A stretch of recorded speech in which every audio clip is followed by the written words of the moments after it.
It's dangerous to go alone. Take this.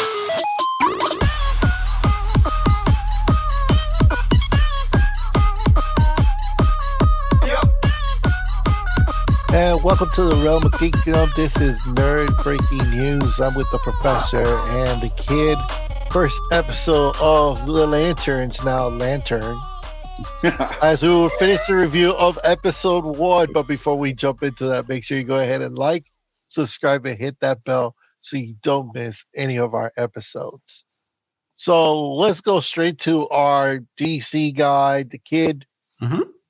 Let's go ahead. What is your reaction to the first episode of Lanterns? And you know, before I get going further, there's gonna be a spoiler conversation, so we're gonna give it like 5 seconds before we start. All right, spoiler alert right now. There you go. Go for it. Go for All it. right. I liked it. I'm a fan. Right off the bat, Hal Jordan. They show 1996. He's been Green Lantern. Has been detailed for 10 years. He got revealed in 1986. John Stewart is watching him on TV, and he's been a Green Lantern for 10 years. And he's very, very open about being Hal Jordan, test pilot. His dad talked about how the reason why he got the ring is because he got asked, "Are you afraid?" And so fear is very, very prevalent in this episode.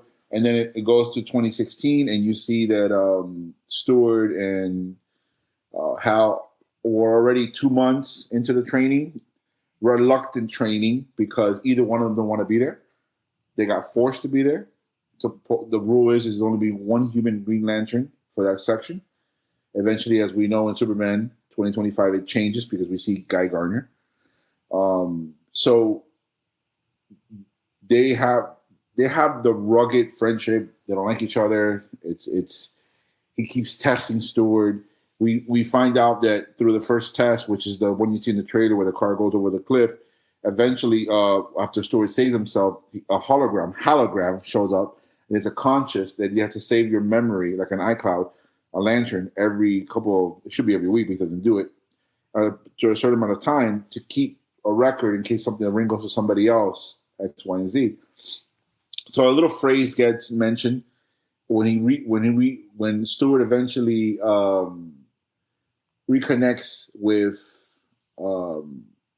Jordan in Nebraska. He mentions they talk about that. Long story short, they're in Nebraska because Jordan has been monitoring. His theory is there's aliens in the city, that small town. They come into it where Jordan suspects that one of the individuals in the shooting in the football field is alien. So he comes up with this dumb idea to get himself arrested. He interrogates the guy. Eventually, he is an alien, and the episode ends where Hal Jordan putting a spear on the alien who explodes himself. So he was right all along. After everybody kind of like, yeah, right, he didn't know what he's talking about. And while at the same time, there's some convoluted militia that Stewart sleeps with. The militia's the main guy's wife, and it's convoluted. And that's the story of episode 1. I like Kyle Chandler. I think he for a character in Hal Jordan who people love, and he is the predominant Green Lantern. He did his role. He did amazing. He was the best part of the episode. I think Aaron Pierre was all right. I think he could have been better. I think I guess that's the way they wrote his character. And the mystery's pretty well. Again, my theory is if the trailer already said Manhunters, I think the whole damn town is alien. I think that's the mystery. So before the professor goes, the shocking twist of the episode is that they go back 10 years later because they're not going 2026, and Hal Jordan gets, contacted by the sheriff, who's the same sheriff as 10 years prior at the small town of Nebraska. And you see in the stands, or the football stands, what we see earlier in the episode, Hal Jordan gets shot by somebody because there's a hole through him and he's dead, but the ring is missing. So now we have 2026 storyline with Guy Gardner, the sheriff, and John. And where's that ring? You have the 2016, which we now know that Hal Jordan is dead, is going to be controversial, and a lot of people are probably going to jump off the bandwagon because those 5 Hal fans are probably mad. I think it's a good start. I'm excited. We'll see where it goes. Professor, go ahead and add to that. All right. So, how I am one of the biggest Hal Jordan haters on earth. I think Hal Jordan is a boring. I just think his character is flat. But Kyle Chandler, though, I think added a level of personality to that character that the comics have always lacked. And I am not a DC fan at all. But I think they really have something there. And regardless of where this show goes, they need to find a way to tap into that again with him because they've got some money there. Because I was engaged, and I don't even like Hal Jordan like at all. I think he's whack. His name's Hal. Come on. Now, no offense to the Hals out there. But unfortunately, and you know, we all have our biases. I naturally have a bias towards Aaron Pierre for obvious reasons, but I think he brings every scene down. To be honest, I don't want to be too harsh, but I sense that in the scenes that he's in, the other actors on screen are almost carrying him, and the lines that are said when he's on screen, in my view, just aren't believable. They just read as flat to me. I think overall, he really brings the show down. I find Jon Stewart, who's actually one of my favorite characters, less interesting because he's playing him, which isn't great. At the same time, to the kid's point, the plot itself, I think, is relatively one-dimensional.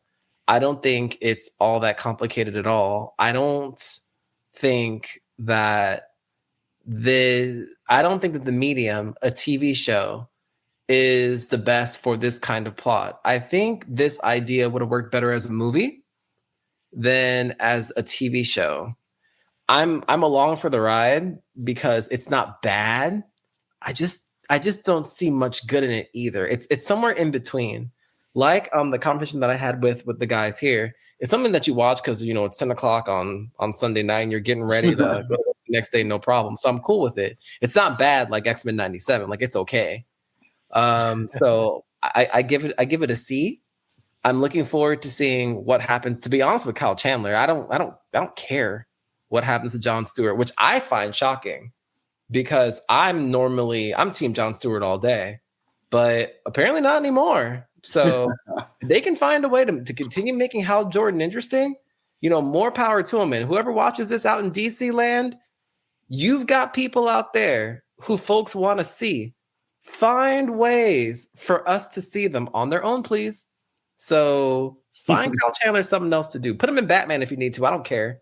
Figure it out. Any final thoughts before we end this review? I think DC needs to win. I talked about this last time we recorded. Mm-hmm. I think DC needs to win. I think the Rotten Tomatoes and the critics and the audience scores were really high for this. Mm-hmm. I think if DC walks out of it, because I don't think it's less than 10 episodes.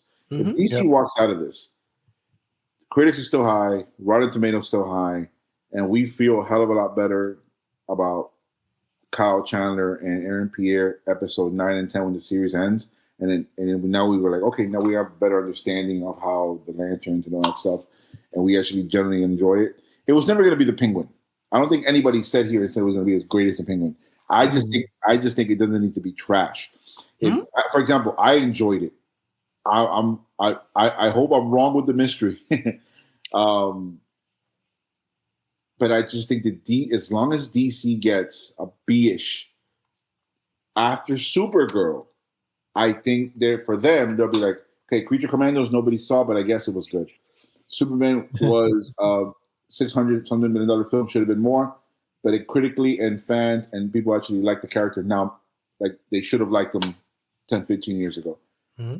Supergirl, trash. This one, as long as it gets a B-ish, they did their job. And then remember, $40 million budget for Clayface. As long as it hits over 150 million, 200 million, DC will be like, we're not amazing. We're nowhere near Spidey, what they're doing over there. But we are, the ship hasn't sank yet. And as long as you keep it afloat for the most important film in James Gunn's career, Man of Tomorrow, then that's all you need to do. You know, though, I will say your idea about it being a whole town full of aliens, I f's with that. That's in. I would continue watching for that. Like They're manhunters. You've got me They're thinking. manhunters. I think the only one who's not an alien is the sheriff. Because look at her face, Professor, when she's like, yeah, I had made a deal with the devil. You know, I like it. I like it. Like if you got Thanagarians over there, like a whole bunch of different kind of. And then they all die, leaving just John. Ooh. Okay. Boom. Okay. You're selling it. DC. Okay. Call me DC. I'm buying. Yeah. Okay. I might That's watch what my theory this. is because Okay. Jay, because remember the story is he's the last manhunter. I think they all die in this one, the end, Okay. except for John. Okay. All right. Dangerous to go I'm locked alone. in. All Take right. this. I'm sold. All right. Well, thank you everybody for tuning in. Let us know what you think about the theory. Tell us what you think about the episode and whether you're liking it or not. Other than that, keep your fandom alive and your wardrobe engaged. Until next time, fellow nerds, this is Nerd Breaking News.